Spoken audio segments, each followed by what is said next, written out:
earlier this week, I talked about what to do when you want to talk to your child about their behavior.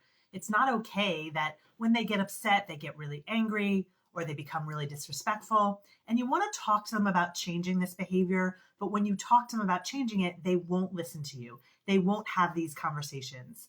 And I also talked in the last video about the strategies we usually use when we're having these conversations with our kids in order to get them to change their behavior when they're upset.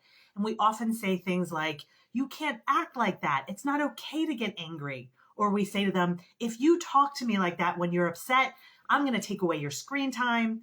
We have these conversations and we're trying to motivate them to do something different in the moment, but it tends not to work. And what happens is our kids just don't want to have these conversations with us. And I want to talk to you about what to do if you're trying to talk to your child, and even you want to do this more nicely, but they still won't talk to you about what they've done in the past. I want to tell you a long game strategy that actually will get you results.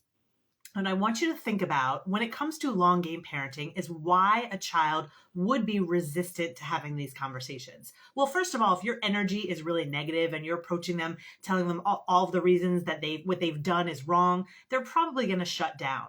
But I will tell you there's actually a bigger reason. And this is especially true if you have a child with big emotions. I specialize in working with parents of children with big emotions. They often don't want to have these conversations because they're ashamed of their behavior. They actually have shame about what they've done in the past. They know that they're not supposed to yell when they're upset. They know that they shouldn't act so dramatic. They know that they're not supposed to be mean to their brother or sister, but they don't know how to stop. So what they start to think about themselves is, there's something wrong with me. Why does my mom or dad keep telling me that I should think more positively, that I can't be mean, but I can't stop? And so they start to internalize this belief that there's something about them that will prevent them from being successful. And they feel bad about themselves. And what I will tell you about shame is, when someone feels that sense of shame, which a lot of kids and adults with big emotions feel because they can't do what other people are telling them they should do, shame will shut someone down and prevent them from wanting to have these conversations. Now, the good news is there are things that we can do as parents to help alleviate some of the shame so that we can have these conversations with our kids about what they can do differently if they're angry or upset. So I want to talk to you about some long game strategies for dealing with the shame that your child may have. The first thing you want to do, if you know your child is ashamed, so maybe when they get really upset, they become disrespectful. You want to talk to them about their disrespect, but they won't talk about it. You actually want to talk about the fact that it's hard for them to not be disrespectful. You are not condoning this disrespectful behavior. You're just normalizing it a little bit so they're more likely to be able to listen to you later. Here's what I will tell you. There's this quote by Brené Brown, who has done a lot of research on shame. And here's what she says about shame.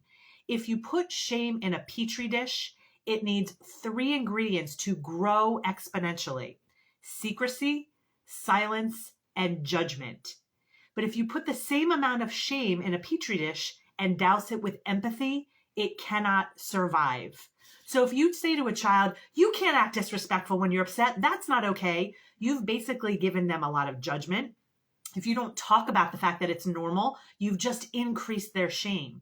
So instead of, you're not condoning the behavior, you're just saying, you know what? It must be really hard when you're frustrated to know what else to do besides being disrespectful. You're going to eventually teach them what else to do and you can address that behavior. But first you have to talk about it and you have to normalize it. Another way to reduce shame and normalize this is to say, in the past, you know what? Even I as an adult, have been really frustrated and have said things that I've regretted. What you're doing is you're letting your child know that what they're doing is not bad or wrong, and there's nothing wrong with them.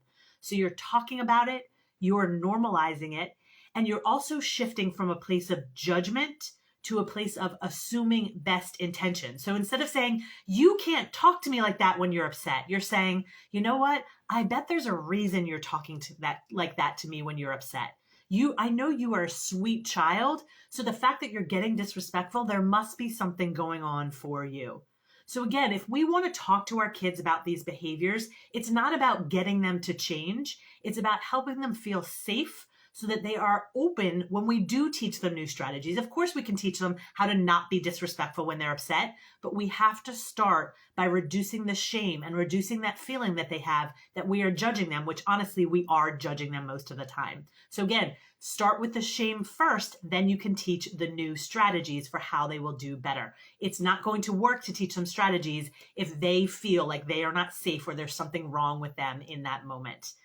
If you want to know a little bit more about getting your kids to talk about these emotions outside of the moment, my podcast, which is going to be released tomorrow, is on this topic. You can find that on my website at rachel-bailey.com/social. It'll have that, my latest podcast episode. It'll also have other free resources for you, especially if you are raising a child with big emotions. I'll be back again soon with more tips for you. I'll see you then.